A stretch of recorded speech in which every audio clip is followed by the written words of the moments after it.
아이들은 어른들을 보면서 자랍니다. 어른들이 어떤 표정을 짓는지, 어떤 말을 하는지, 또 어떤 행동을 하는지 보고 들으면서 발달이 이루어지는데요. 코로나19 이후로 아이들의 발달이 더디게 진행된다는 부모님들의 이야기가 많더라고요. 그게 다 마스크 때문이라는데 영유아 발달에 코로나19가 얼마나 영향을 주고 있는지 자세한 이야기 나눠보겠습니다. 예, 부산 여성가족개발원의 강아라 연구위원 전화 연결돼 있습니다. 위원님 안녕하십니까? 안녕하십니까?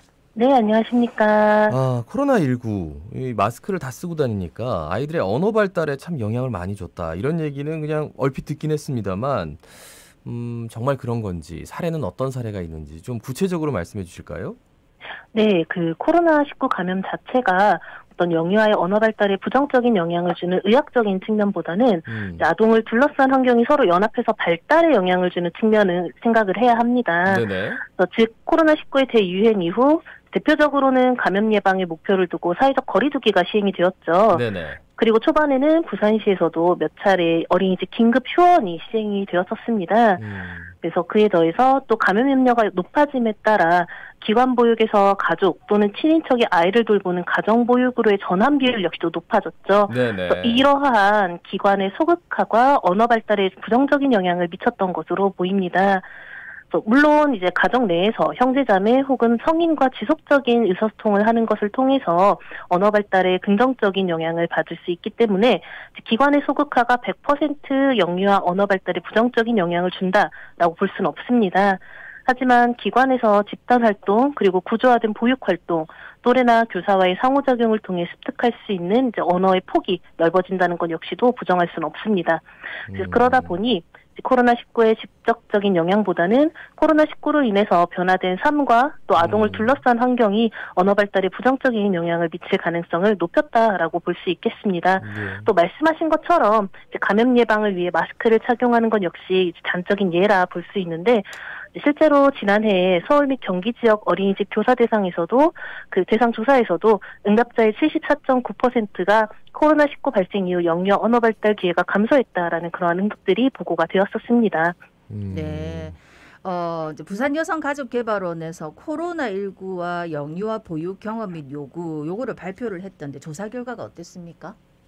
네, 먼저 이제 학부모님들 대상으로는 저희가 대근육 발달, 언어 발달, 여러 가지 발달 영역에도 사회적 기술 형성, 기본 생활 습관 형성, 집중력 저하 여부, 미디어 의존도와 같은 선행 연구들을 통해 보고되었던 코로나19 이후에 영유아 발달 영역과 관련된 부분들에 관해 실제 학부모님들이 어떻게 이런 것들이 영유아 자녀 발달 그리고 생활에 영향을 미치고 있다라고 느끼시는지 의견을 조사하였습니다. 그에 따른 결과로 우선 학부모님들께서는 야외 활동 및 기관 활동 등의 제한으로 인해서 자녀의 미디어 의존도가 높아진 것에 가장 공감을 하셨고 맞아요. 또 사회적 기술 형성에 어려움이 있다라는 것, 그리고 기본 생활 습관 형성에 어려움이 있다라는 점을 꼽으셨습니다. 이러한 세 가지 요인들은 또 앞서 말씀드린 것과 같이 이런 방역 지침으로 인한 휴원 혹은 가정보육 전환 증가와 같은 보육기관 소극화의 영향도 있었던 것으로 보입니다. 네네. 그 학부모님들 당연히 그렇게 생각하셨고 그 지역 어린이집 원장님들도 의견을 냈다고요? 어땠나요? 네, 원장님들께도 학부모님들과 마찬가지로 이런 코로나19가 그 영유아 발달 전 영역에 미친 영향에 관한 조사를 하였고 그 결과로 학부모에서는 두 번째로 꼽았던 사회적 기술 형성 어려움 그리고 또 더해서 언어 발달 어려움을 가장 높게 인식하고 계셨습니다. 또 이어서는 기본 생활 습관 형성 어려움과 기관 부적응 증가 등에 대한 응답이 보고되었습니다. 네. 아까도 조금 언급이 됐는데 이 영유아의 언어 발달하고 마스크에는 어떤 연관성이 있습니까? 네, 잘 아시다시피 기본적으로 면대면으로 대화를 나눌 때에는 그러니까 음성 언어라고 하죠. 이런 것들을 사용하는 것 외에도 표정이나 몸짓, 손짓과 같은 비언어적인 표현을 함께 해석하고 표현하는 것을 통해서 자신의 의사를 전달하는 것뿐만 아니라 상대방의 의도를 파악을 하게 되는데 이제 이것을 봤을 때 좀 더 심화된 언어 발달을 위해서는 단순히 그 표현 언어, 그러니까 우리가 말하는 것, 그리고 또 수용 언어, 듣는 것만 습득하는 것에 그치지 않는다는 것이죠. 그런데 마스크를 쓰는 것으로 인해 우선 표정에서 큰 부분을 차지하고 있는 입모양 그리고 얼굴 근육 움직임을 이해하는 것이 제한될 수밖에 없고 네네. 또 이것이 영유아가 단순히 표현 언어를 발달하는 것을 넘어서 또 적절한 상호작용 방식을 발달시키는 것에 한계가 됩니다. 예. 네, 또 뿐만 아니라 이제 어린 연령 영유아들은 아시다시피 정확한 말소리와 발음을 듣는 것이 또 표현 언어 발달이 중요한데 마스크를 착용하다 보니까 그 소리가 잘 들리지 않게 되죠. 예, 예. 그리고 또 교사의 입모양이 보이지 않다 보니 유아가 추가적인 정보를 얻는 것이 제한적이다라는 점 역시 소통의 주 어려움으로 꼽혔습니다.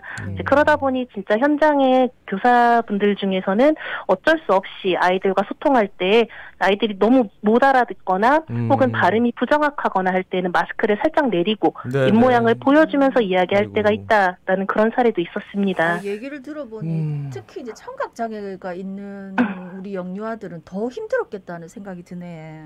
네, 그렇죠. 그래서 예, 예. 그런 영역에서는 저희가 또 투명 마스크에 대한 의견도 굉장히 분분하게 제시가 되었었습니다. 네. 예, 예. 그 앞서 사회적 관계 기술, 이 부분에서도 발달에 약간 좀 문제가 있었다라는데 구체적으로 그럼 뭐 어떤 문제점들이 보였는지요? 네, 그래서 앞서 말씀드렸던 이런 비언어적 메시지 표현, 해석 이런 것들이 제한되는 것과 연결이 되는데 예, 예. 네, 기본적으로 유아, 교사 모두가 마스크를 씀으로써 이런 사회적 단서를 활용해서 타인 정서를 이해하는 것이 제한적이 됩니다.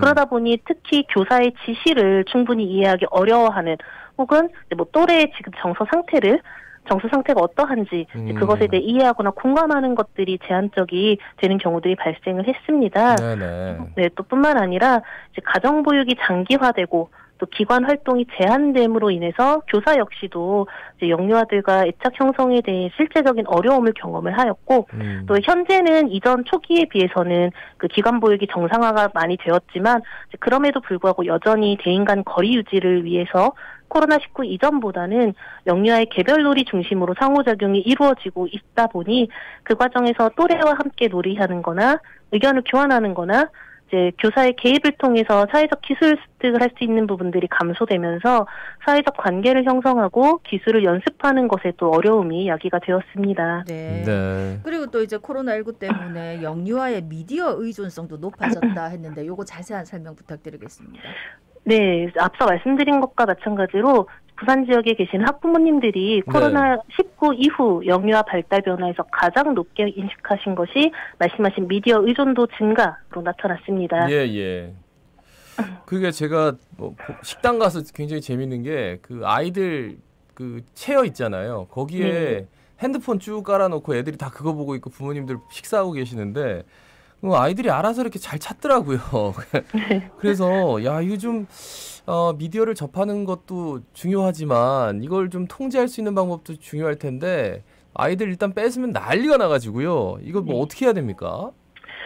네, 말씀하신 것처럼 우리가 이미 사회 현장 속에서 공공장소에서 많이 보게 되죠. 예, 예. 그래서 이렇게 근데 이미 다들 보여주면서도 알고 계실 겁니다. 어린 나이에 이 미디어 시청을 오래 하는 것이 좋지 않다라는 것을 알고 계시는데 실제로 이 현장에서 영유아와 함께 생활하고 계시는 보육 교직원들 역시도 이 코로나19 이후로 영유아 미디어 의존도가 높아졌고 그러다 보니 집중력 저하 또 타인과의 균형적 상호작용의 어려움 이러한 문제 행동들이 늘었다라는 의견을 보였습니다. 네네. 그래서 또 많은 연구에서 이미 얘기했듯이 비속어 같은 부정적인 언어 습관 형성에도 이런 미디어 의존도 증가가 영향을 미치는데 지금 방송 들으시는 학부모님들 중에서도 이미 아이에게 미디어를 보여주는 게 부모님의 양육 부담을 덜거나 또 앞서 말씀해 주셨던 그런 공공장소에서 아이를 진정시키기와 같이 여러 영역에서 하지 않을 수는 없다라고 생각을 하실 것 같습니다. 네네. 그래서 저희가 항상 이야기하는 것이 미디어에 아이를 노출시키지 않는 것이 어렵다면 하다못해 아이를 일방적으로 화면에만 맡기지 않고 부모나 보호자가 영상을 함께 보면서 등장인물의 성격이나 행동, 사건 등에 대해 함께 이야기를 나누고 또 특히 영상에서 제시되었던 사건을 실제 삶으로 연결지어서 자녀와 실생활에서 공유하시라는 말씀을 드립니다. 그래서 뭐 예를 들자면 같이 봤던 영상에서 등장인물이 형제자매나 친구와 싸웠다. 그리고 화해했다 이런 사건들이 있었다면 그것에 대해 자녀의 경험과 연결지어서 이야기해보거나 후에 실제로 자녀가 타인과 갈등이 있을 때 같이 봤던 영상을 이야기하면서 의견을 나누는 거죠. 그래서 이미 이렇게 하고 계신 분도 참 많으시겠지만 결국 그 미디어 시청과 관련된 포인트는 자녀가 타인과 상호작용할 기회 없이 일방적으로 미디어에 노출되는 것을 줄이는 것이 중요하다는 것입니다. 그러니까 보더라도 나중에 이게 어떤 일인지 그리고 우리 그러면 그런 걸 가정에서 한번 해볼까 이러면서 이제 부모와 자녀 간에 이렇게 상호작용이 좀 필요하다. 그런 과정들이 있어야 된다. 이런 말씀 오늘 여기까지 듣겠습니다. 고맙습니다. 고맙습니다. 네, 감사합니다. 네네. 지금까지 부산 여성가족개발원 강아라 연구위원이었습니다.